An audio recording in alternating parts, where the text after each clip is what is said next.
Hey guys, welcome to another moment with Dr. SaMiAM. I am your host, Sabrina Tawali, also known as Dr. SaMiAM. If you're viewing this video via my website, www.drsamiam.com, thank you so much for tuning into my website and for joining my website. Please make sure that you also leave your information so that you can begin receiving our newsletter, which will begin next month. And if you're viewing via my YouTube channel, please make sure that you guys subscribe, make sure that you like, and make sure that you share this video with someone else. So for the month of January, I wanted to take some time out to address some questions, comments, and concerns from parents who currently have a child enrolled in the school system.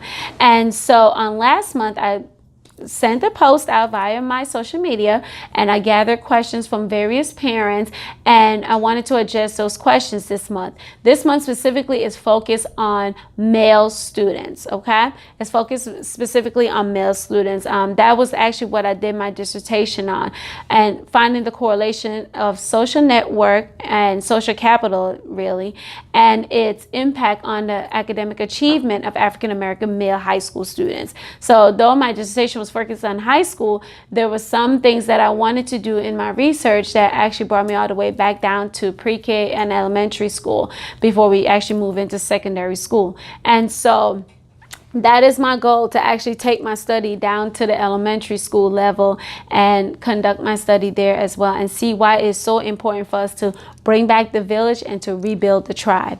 And so her question today came from a parent who currently has a son enrolled in pre-K. He's 4 years old. He's enrolled in pre-K. And her question was concerning classroom size. And I'm going to get to the question in an instant, but I want to set up the scene. There's 18 students in the class, of course, and there are two individuals in the classroom, the teacher and the teacher's assistant. And so the parent question was, how do I know he's getting the individual help he needs to learn with class size being so big?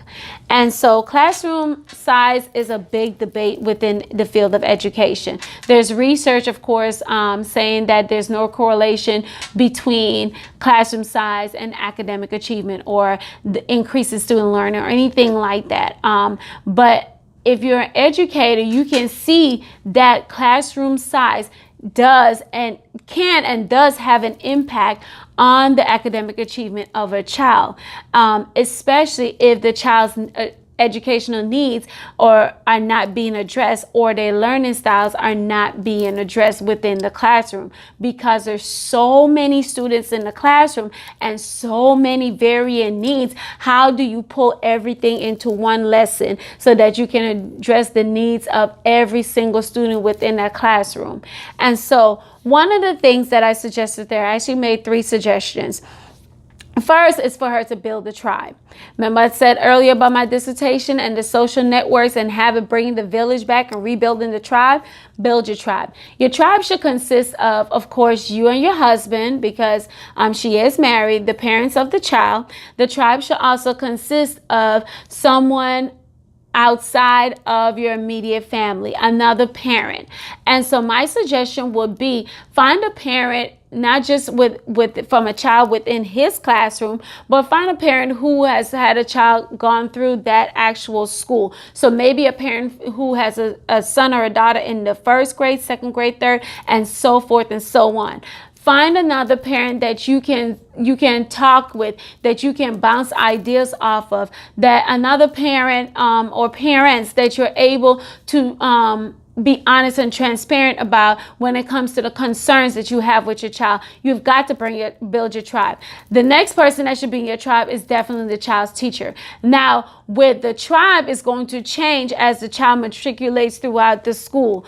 So of course he won't have the same tribal member next year as far as the teacher is concerned, but your core tribal members, yourself and another set of parents, and I would even say bring someone else in from the community, whether it be a member of your local congregation, someone you may work with, someone who actually is in the education system, whoever it may be. Build your tribe. These are the individuals that you'll be able to again, talk with and have discussions with, do research with, do projects with, go on field trips, whatever it may be, that you're able to work through it together.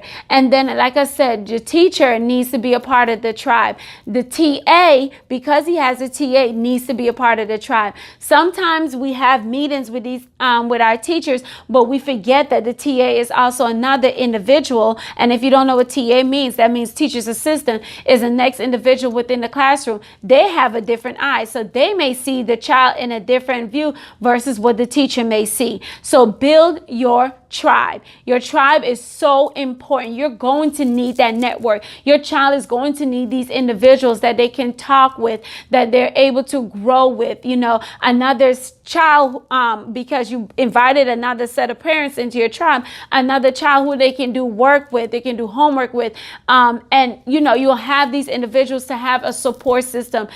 Especially when it comes to male students, a support is so important, to have a support system, an established support system.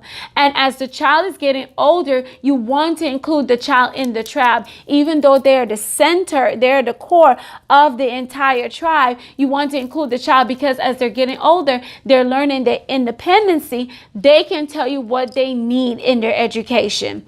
And so the second thing was to sit down and speak with the teacher and the TA. Remember that TA can give you an insight and a viewpoint that the teacher may not, because of course the teacher has all these other students. The TA also have all these other individuals, but again, two heads are better than one, so they can have these two different viewpoints of that child. And so sit down and talk to them about the learning needs and the learning style of your child. No one knows your child better than you. No one can better advocate for your child than you. And even though he is in preschool right now, he really doesn't have an identified learning style, because it's going to be all jumbled up. He's young. He's learning himself. He's learning about others, how to collaborate, how to share. He's learning about the world that's around him, and he's learning how to, be respectful to other adults, learning by the teachers. So this is new for him too. It's an adjustment for him, just like it's an adjustment for you. So as you're going through this, you need your tribe. And again, you need to sit down and talk to the teacher. Some of the questions that you should ask your teacher and the TA are, how are you differentiating your instruction? What instructional strategies are you using within the classroom to make sure that the learning needs and the learning style of every child is being addressed? How did he or she, as a teacher, assess your child to determine where that child is? How do you determine a child's starting point if you never assess the child? So ask them about the assessments that they've used in order to determine the child's starting point and what they need to do in order to grow that child to the next level and to prepare them for first grade, prepare them for kindergarten, prepare them for whichever grade level they may be going to next.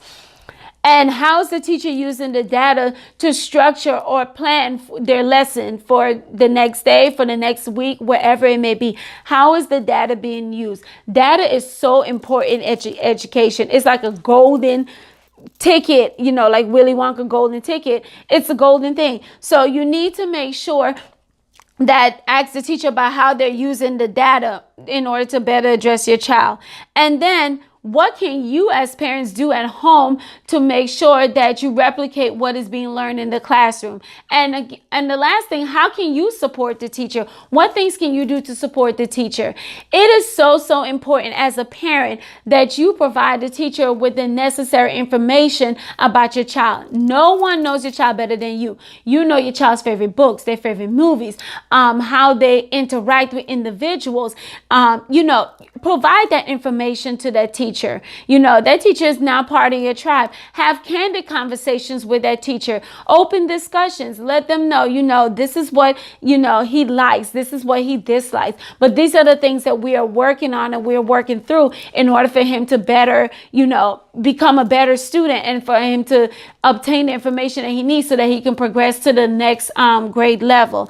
And so just like you will go to the doctor's office and the doctor will ask you, where does it hurt? How long have you had this pain? All these different things the doctor will make you, will ask you in order to determine what is the best diagnosis or prognosis that they can give to you. And then what is the treatment that they can give. But in order for them to get to the treatment, they have to collect that data. They do the blood work. They make sure that they urine samples. They check your throat. They check your temperature. All this data that they're gathering is to better diagnose the issue that you're currently going through, and so that they can better prescribe you the prescription that is necessary to treat this problem. So you see what I'm getting at? Provide that information to the teacher.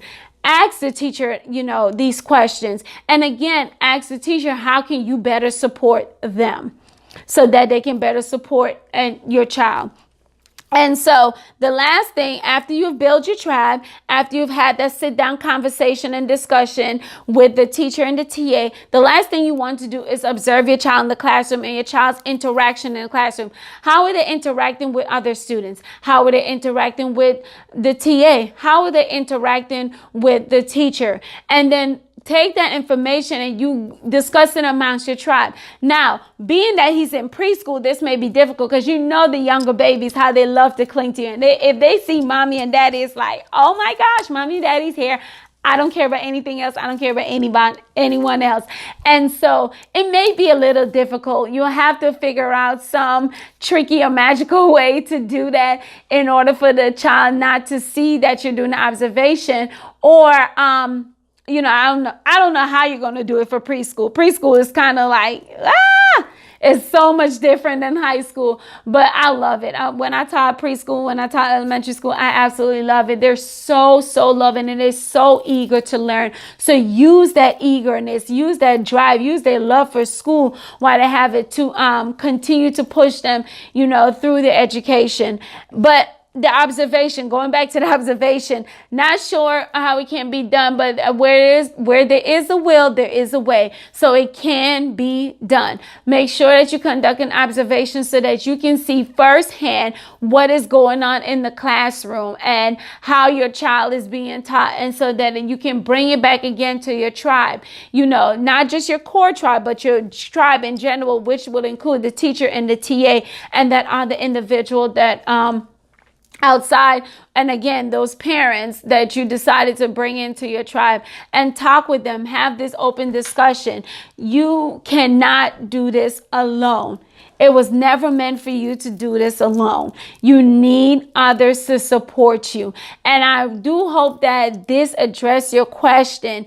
Even though the classroom size may be big, your child's learning needs can be met. The teacher just needs that information necessary to help the student. And educators, I do challenge you, get to know your students on an individual basis so that you can better instruct and direct them. Learning should be fun. It should be exciting. It should be creative every single day. Give your 100%, just like you would if someone was teaching your child. Give them 100%. So I thank you guys so much for viewing my video today. I really do hope that this helped. Again, though the classroom may be big, your child, the spotlight can be placed on your child, and not in a negative way, but the spotlight can be placed on them in a way where their individual learning needs are being met. Again, I hope this video helped you. If you need if you have any other questions, comments, or concerns, please send me a message on Instagram, Facebook, as well as leave it on Dr. SaMiAM, www.drSaMiAM.com, or leave it at the bottom of this of my YouTube channel on the comments or question area. I thank you guys so much again for viewing, and I hope to see you next week with another question and concern from the great parents.